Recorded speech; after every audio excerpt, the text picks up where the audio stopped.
15 شعبان کی جو رات ہے اور 15 شعبان کا روزہ،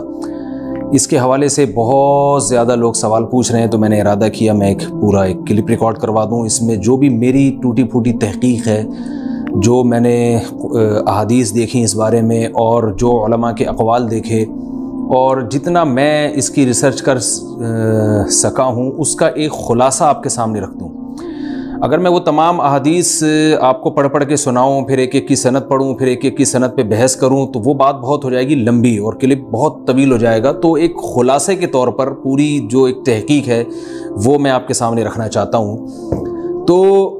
15 شعبان کی جو رات ہے، جس کو شب برات کہا جاتا ہے، اس کا نام شب برات کسی بھی حدیث سے ثابت نہیں ہے، اس لیے عرب اس کو اکثر لیلۃ النصف من شعبان کہتے ہیں کہ شعبان کے جو نصف ہے اس کی رات۔ خیر، اس کا نام شب برات ہو، اگر اس وجہ سے برات کے اس میں اللہ تعالیٰ کہا جاتا ہے کہ جہنم سے بری کر دیتے ہیں، تو اس وجہ سے کسی نے نام دے دیا ہو تو ایک الگ بات ہے۔ لیکن اس رات میں ہوتا کیا کیا ہے، لوگ کیا کیا کر رہے ہیں، اس کی کیا شرعی حیثیت ہے، تو میں نمبر وار انشاءاللہ اس کو تفصیل سے بیان کروں گا۔ کچھ چیزیں تو ایسی ہیں جو بالکل ہی غیر ثابت ہیں۔ ان میں اس رات میں مٹھائی، حلوہ یا مختلف قسم کے حلوے پکا کے لوگوں میں بانٹنا، اور اس رات میں نہا دھو کے تیار ہونا یا اچھے کپڑے پہننا، ان دو چیزوں کو پہلے میں انشاءاللہ بیان کروں گا۔ دیکھیے، اسلام میں راتوں کے تہوار کا کوئی تصور نہیں ہے۔ اسلام میں جتنے بھی تہوار ہیں وہ دن کی روشنی میں ہیں۔ عید الفطر، عید الاضحیٰ، یہ ہمارے دو تہوار ہیں جس میں ہم سیلیبریٹ کرتے ہیں ایک دوسرے کو، یہ دن کی روشنی میں ہمیں بتائے گئے ہیں۔ غیر مسلموں کے تہوار رات کو ہوتے ہیں، جیسے عیسائیوں کے تہوار کرسمس آپ دیکھیں رات کو ہوتا ہے۔ تو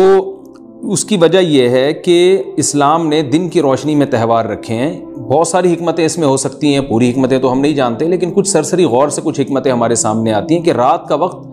ایسی چیز ہے جو اللہ نے عبادت کے لیے بنایا یا آرام کرنے کے لیے، سونے کے لیے بنایا۔ رات میں اگر آپ سیلیبریٹ کریں گے کسی بھی عمل، یعنی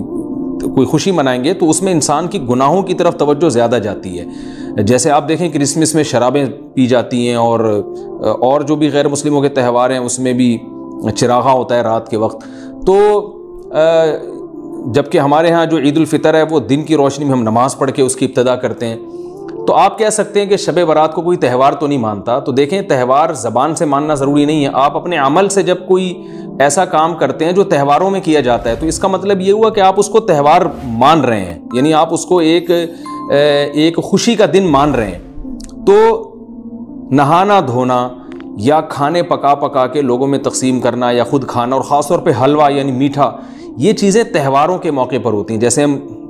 عید الفطر والے دن صبح سوئیاں بناتے ہیں، میٹھا بناتے ہیں، کھاتے ہیں، لوگوں کو کھلاتے ہیں، نہاتے ہیں، اچھے کپڑے پہنتے ہیں۔ جمعے والے دن بھی، جمعے میں بھی عید کا عنصر ہے، حدیث میں اس کو بھی عید قرار دیا، اس دن بھی ہم نہا دھو کے کپڑے پہنتے ہیں۔ تو جو لوگ 15 شعبان کی رات کو نہاتے دھوتے ہیں، اسپیشلی اس رات کو کہ بھئی آج کوئی تہوار ہے یا آج کوئی خوشی کا دن ہے، اور مٹھائیاں کھاتے ہیں یا حلوے پکاتے ہیں، تو وہ زبان سے اس کو تہوار نہ بھی کہیں، اپنے عمل سے یہ بتاتے ہیں کہ یہ تہوار ہے، جبکہ یہ تہوار نہیں ہے۔ اسلام میں کوئی اس کی ایک ضعیف روایت بھی نہیں ہے کہ آپ صلی اللہ علیہ وسلم نے، میرے علم میں نہیں ہے کم از کم، ہو سکتا ہے کوئی موضوع من گھڑت روایت موجود ہو جس میں کوئی کہیں بھی نہیں ہے کہ آپ صلی اللہ علیہ وسلم نے اس رات کو ہمیں نہانے کا حکم دیا ہو، یا اچھے کپڑے پہننے کا حکم دیا ہو، یا کھانے پینے کا یا حلوے کھلانے کا، حلوے مانڈے کا ہمیں حکم دیا ہو۔ تو اللہ کا واسطہ یہ بدعت ہے، اس کو ختم کریں اپنے معاشرے سے۔ اور اسلام میں تہوار کا ٹائم دن میں ہوتا ہے۔ عید الفطر، عید الاضحیٰ ہے جس میں ہم دن میں قربانی کرتے ہیں اور کھاتے ہیں، پیتے ہیں، نہاتے ہیں، دھوتے ہیں۔ راتوں کے یہ کام نہیں ہے، رات کو آپ سوئیں یا عبادت کریں۔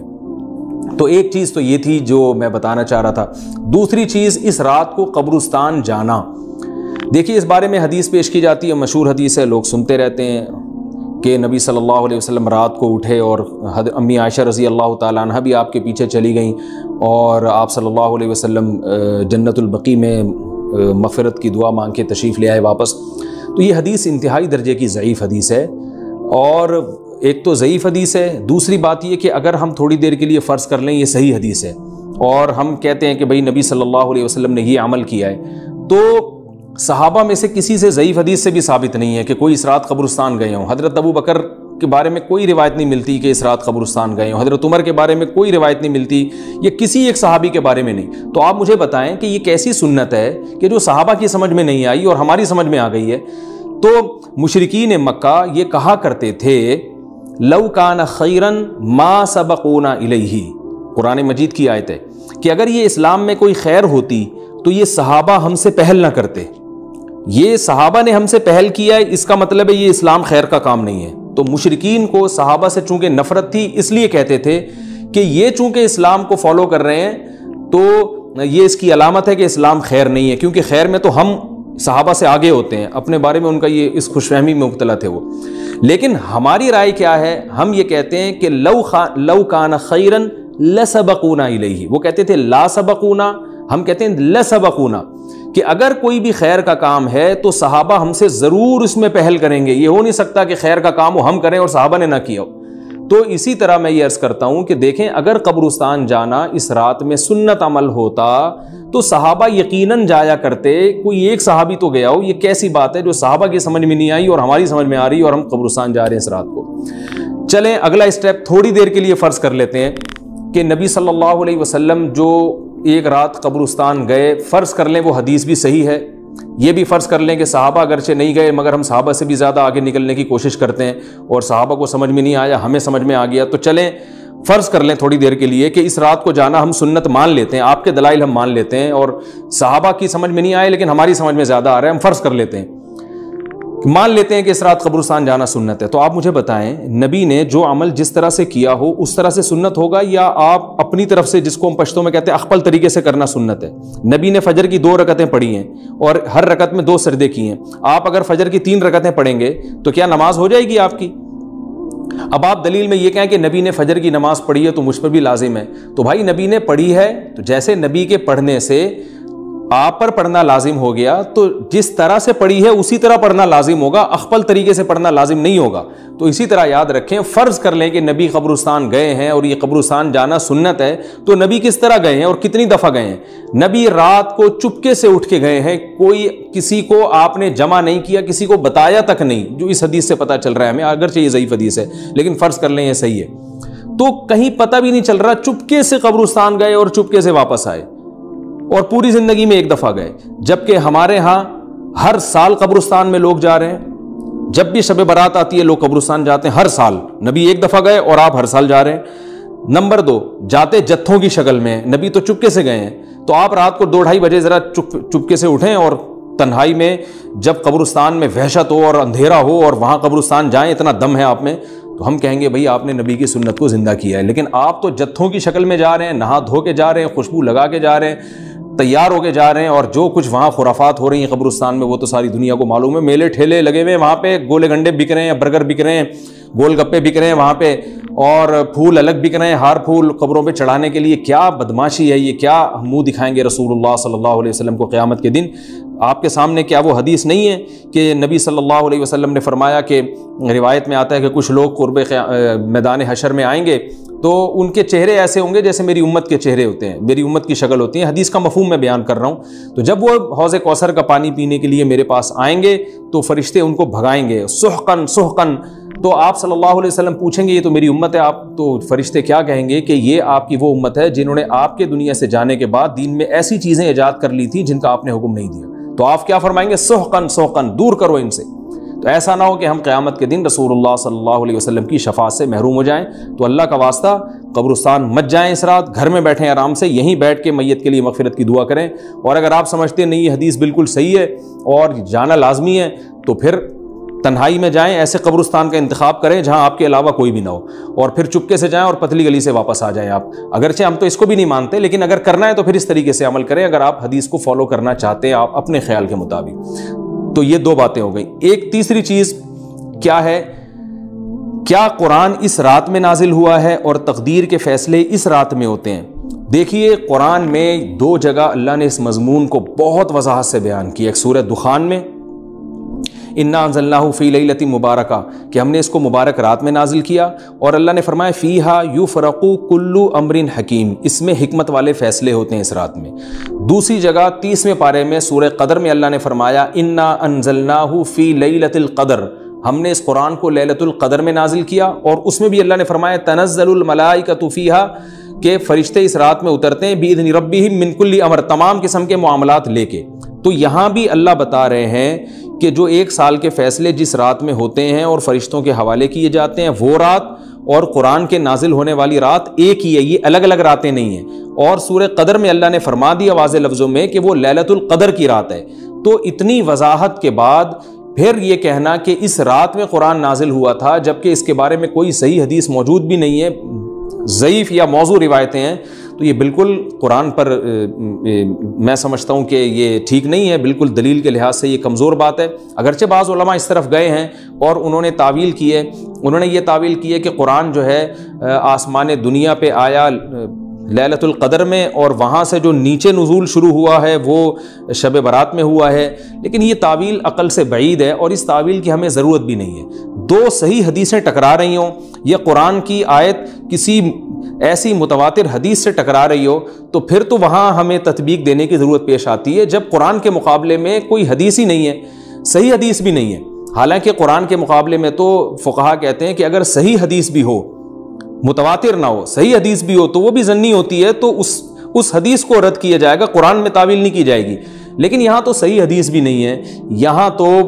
ایک ضعیف روایت ہے اور ضعیف اقوال ہیں، آپ اس کو کیسے قرآن کے مقابلے میں لا سکتے ہیں؟ تو جو بالکل بے غبار بات ہے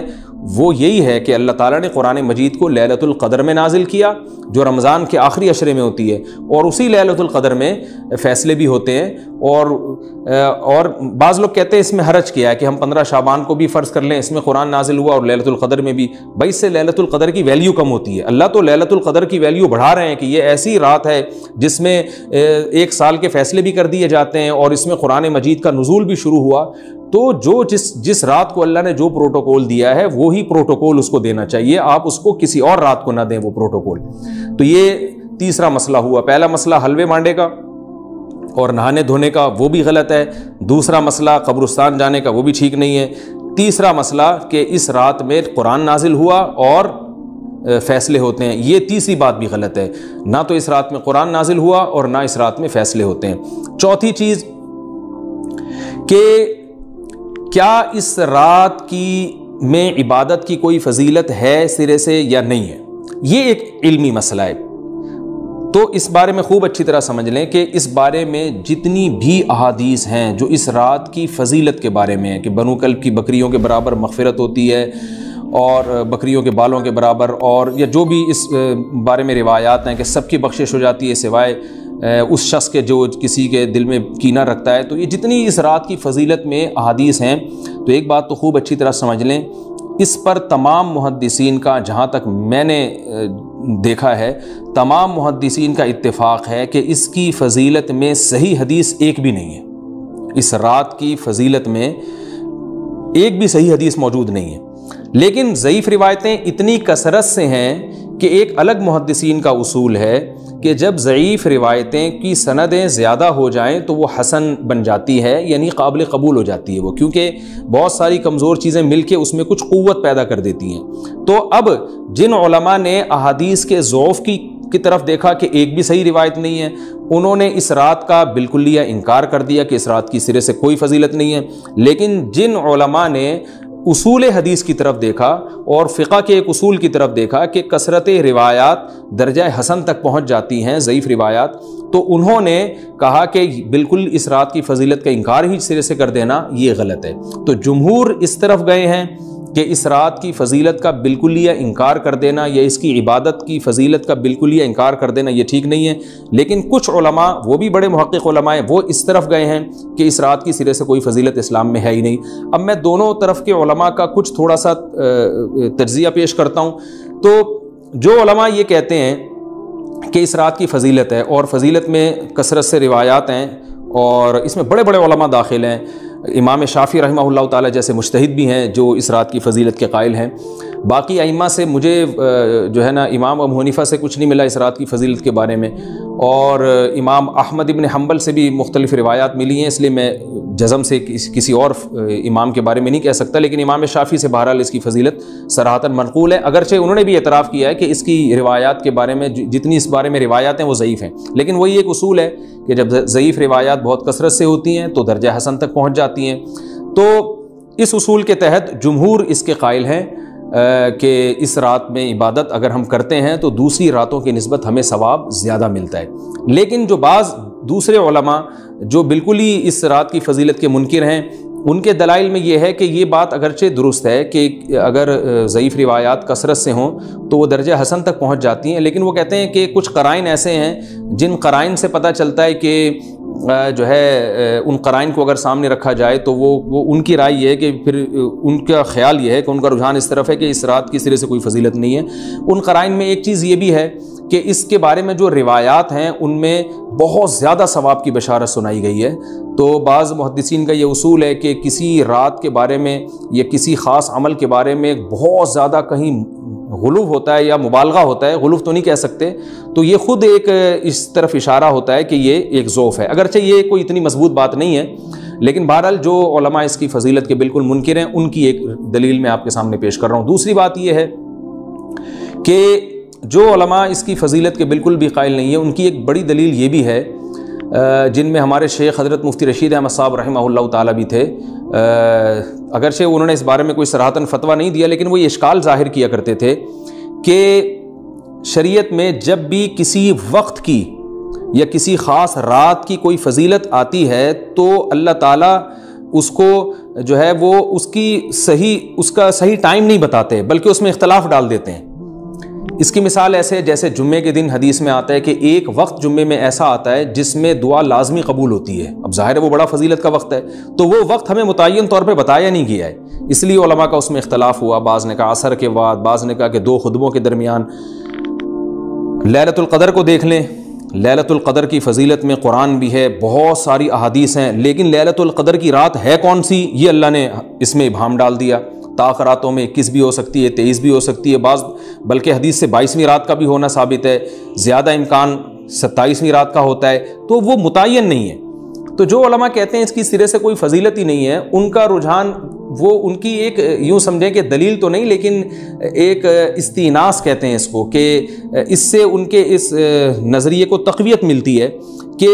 اگر یہ اس کی اتنی زیادہ فضیلت ہے تو اس کی تعیین میں اختلاف بالکل بھی نہیں ہے، تو یہ وہ کہتے ہیں کہ یہ مزاج شریعت کے خلاف ہے۔ اور تعیین میں اختلاف ہوتا کیوں ہے؟ علماء نے یہ بیان کیا اگر لیلۃ القدر کو متعین طور پہ بیان کر دیا جاتا ہے نا کہ یہی لیلۃ القدر ہے، تو بہت ساری اس میں جو ہے نا حکمتیں فوت ہو جاتی، جن میں ایک یہ بھی کہ اس رات میں جہاں عبادت کا ثواب بہت ہے، گناہ کا عذاب بھی بہت ہے، پھر اگر اس رات میں کوئی گناہ کرتا تو وہ اللہ کے عذاب سے نہ بچ پاتا، کیونکہ وہ اللہ متعین کر دیا کہ یہ لیلۃ القدر ہے، تو کیسے تم اس میں گناہ کر رہے ہو؟ اب معاملہ اللہ نے مبہم رکھ دیا کہ بھئی یہ بھی ہو سکتی ہے تو اگلے دن بھی ہو سکتی ہے۔ اور ایک فائدہ یہ بھی اس میں رکھا متعین نہ کرنے میں کہ لیلۃ القدر انہی کو ملے جو تلاش کریں، جو پورا عشرہ جاگیں گے ان کو لیلۃ القدر ملے گی۔ اگر اللہ اسپیسیفک دن بتا دیتا کہ 21ویں ہے، 23ویں ہے یا 25ویں ہے یا 22ویں ہے تو بہت سارے لوگوں کو لیلۃ القدر مل جاتی، تو اللہ نے جو مبہم رکھا ہے نا، تو ایک رات کی فضیلت اللہ نے بڑھا دی مگر اس کی تعیین میں ابہام پیدا کر دیا تاکہ جو پورا عشرہ جاگے گا اسی کو لیلۃ القدر ملے گی، اس کے علاوہ ہر آدمی کو نہ ملے۔ وہ ایک اللہ کی ایک حکمت ہو سکتی ہے اس میں۔ تو یہ 2 حکمتیں ہیں کہ اس میں گناہ اگر کوئی کرے تو اس پر عذاب نہ آ جائے، کیونکہ اگر متعین کر دیا جائے گا تو پھر گناہ کیسے تم کر رہے ہو اس رات میں، تو اللہ نے اس میں بھی ابہام پیدا کر دیا۔ جو گناہ کرنے والا ہے اگرچہ وہ بڑا گناہ گار ہے اس رات میں، چاہے وہ رمضان کا آخری عشرے میں کسی رات میں بھی گناہ کرتا ہے، لیکن کم از کم اتنا عذر تو ہے کہ اس کو کیا پتا تھا کہ یہ آج لیلۃ القدر ہوگی۔ تو جو 15 شعبان کی رات ہے اس کی بہت زیادہ فضیلت ہے، تو پھر یہ رات کو متعین کیوں کر دیا گیا؟ یہ ان علماء کی دلیل میں بیان کر رہا ہوں جو اس کی فضیلت کے بالکل بھی قائل نہیں ہیں، لیکن بہرحال حقیقت یہ ہے کہ جمہور علماء اس کی فضیلت کے قائل ہیں، کیونکہ یہ جو میں نے دلائل دیے کہ وہ علماء جو اس کی فضیلت کے سرے سے منکر ہیں ان کے یہ دلائل کو ہم دلیل نہیں کہیں گے بلکہ استئناس کہیں گے، کہ استیناس کہتے ہیں کہ ایک چیز استدلال نہیں ہے بلکہ ان اپنے نظریے کی تقویت کے طور پر ایک چیز کو پیش کر دینا جس سے یہ لگتا ہو کہ واقعی یہ صحیح کہہ رہے ہیں، اس کو استیناس کہتے ہیں، میں جو آسان لفظوں میں سمجھانے کی کوشش کر رہا ہوں۔ اور ایک استدلال کہتے ہیں کہ ایک ریسرچ کو، ایک پوری تحقیق کو۔ تو جمہور کا مذہب ایک اصول پر مبنی ہے کہ بھئی اتنی ساری روایات ہیں اور ضعیف ہیں، ان میں ٹھیک ہے کچھ موضوع بھی ہیں لیکن بہت ساری ایسی ہیں جو موضوع بھی نہیں ہیں، تو ضعیف روایات ہیں جب اتنی کثرت سے ہیں اور اس میں ہے بھی عبادت کا تذکرہ، تو عبادت کرنے میں کوئی حرج بھی نہیں ہے، تو لہذا انہوں نے اس کو جو ہے نا اس کو دلیل بنایا ہے اور اصول کے لحاظ سے یہ بات درست ہے۔ تو اس اصول کو اگر کوئی فالو کرنا چاہے تو اس رات کی عبادت اس کے لیے بالکل ٹھیک ہے، اور اللہ کی رحمت سے امید ہے کہ اس میں اس کو ثواب زیادہ ملے گا۔ تو جمہور ایک طرف ہیں اور بعض علماء دوسری طرف ہیں۔ تو یہ میں نے صرف اس لیے بیان کر دیا کہ اس رات کی فضیلت میں اتفاق نہیں ہے بلکہ مختلف فی ہے، مجتہد فی ہے، اختلاف رائے اس میں ہو سکتا ہے۔ تو اگر کوئی عالم اس رات کی فضیلت کا بالکلیہ انکار کرے اور ان علماء کا بھی احترام کرے جو اس رات کی فضیلت کے قائل ہیں، تو پھر اس عالم پر رد کرنے کا حق نہیں ہے۔ دوبارہ میں اپنی بات کو ریپیٹ کرتا ہوں، اگر کوئی عالم یہ کہے کہ اس رات کی سرے سے کوئی فضیلت نہیں ہے تو اس عالم پر طعن و تشنیع جائز نہیں ہے، کیونکہ ان کے بھی کچھ نہ کچھ استدلالات ہیں۔ ہاں، اگر کوئی عالم اس رات کی فضیلت کا انکار کر کے جمہور کے مذہب کو بالکل غلط قرار دیں اور اس عمل کو یہاں اس رات کی عبادت کو بالکل بدعت قرار دیں، اور جو اس رات میں عبادت کر رہے ہیں یا اس کی فضیلت کے قائل ہیں ان کو بدعتی قرار دیں، تو یہ غلو ہو جائے گا، یہ زیادتی ہو جائے گی، جو کہ بالکل غلط ہے۔ کیونکہ جب دونوں طرف دلائل ہیں تو اعتدال والی رائے اختیار کرنی چاہیے، اور کسی ایک طرف بہت زیادہ جھکاؤ یا کسی ایک کو 100% غلط قرار دے دینا، بدعتی قرار دے دینا، یہ درست نہیں ہے۔ جو ہماری قوم میں ایک مزاج ہے کہ بس اپنی رائے کو مسلط کرتے ہیں اور دوسرے کی رائے کو مانتے ہی نہیں۔ تو عوام کے لیے کیا ہے؟ لوگ کہتے ہیں مفتی صاحب کنفیوز کر دیا آپ نے، تو لٹکا کے چھوڑ دیا ہمیں۔ بھائی میں کنفیوز نہیں کر رہا، عوام جمہور کے مذہب کو فالو کرے گی، جمہور میں بڑے بڑے علماء ہیں، وہ اس کی فضیلت کے قائل ہیں اور وہ اس کے قائل ہیں کہ اس رات میں عبادت کرنی چاہیے، تو آپ جمہور کے مذہب کو فالو کر سکتے ہیں۔ تو اب یہ بات تو ہو گئی جمہور کا مذہب، میں نے آپ کو بتایا کہ وہ اس رات میں فضیلت کے قائل ہیں کہ اس رات میں عبادت کرنی چاہیے، لیکن کیسے کرنی چاہیے اس پر تمام علماء کا اتفاق ہے کہ مسجد میں جتھے بنا کے جانا یا اجتماعی عبادت کرنا یہ بالکل بدعت ہے، بالکل ناجائز ہے۔ اسی طرح کوئی مخصوص قسم کی نماز پڑھنا کہ پہلی رکعت میں یہ والی صورت، تو دوسری میں یہ والی صورت، تو تیسری میں یہ والی صورت، یہ بالکل بدعت ہے۔ صلاۃ التسبیح کی جماعتیں بدعت ہیں۔ تو ایک ہی راستہ ہے آپ کے پاس، آپ عبادت کرنا چاہتے ہیں تو انفرادی طور پر ایسے عبادت کریں جیسے عام دنوں میں آپ عبادت کرتے ہیں، یہ ویسے ہی نماز پڑھیں جیسے عام دنوں میں نماز پڑھتے ہیں۔ کوئی مخصوص صورتیں، مخصوص رکعتیں نہیں ہیں، جتنی اللہ توفیق دے تنہائی میں آپ 2 رکعتیں، تہجد کی 4 رکعتیں، 6 رکعتیں، 8 رکعتیں، 16 رکعتیں، جتنی اللہ توفیق دے آپ رات کو کھڑے ہو کر انفرادی نماز پڑھیں، دعائیں مانگیں اللہ تعالیٰ سے، قرآن کی تلاوت کریں، تسبیحات کریں،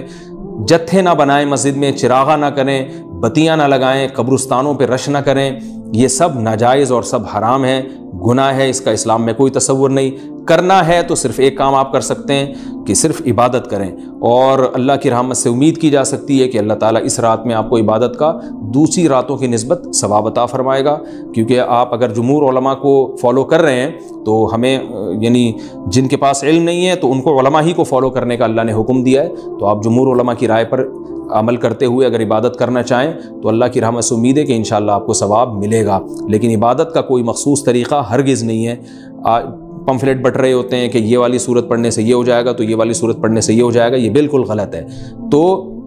انفرادی عبادت ہوگی اور ایسے ہی عبادت کا طریقہ ہوگا جیسے پورے سال ہوتا ہے، نماز اسی طرح پڑھی جائے گی جیسے پورے سال پڑھی جاتی ہے، دعائیں مانگی جائیں گی، اپنے طور پر اجتماعی سطح پہ کوئی عمل نہ کیا جائے۔ اللہ تعالیٰ سے دعا ہے کہ اللہ تعالیٰ ہمیں سمجھنے کی، عمل کرنے کی توفیق عطا فرمائے۔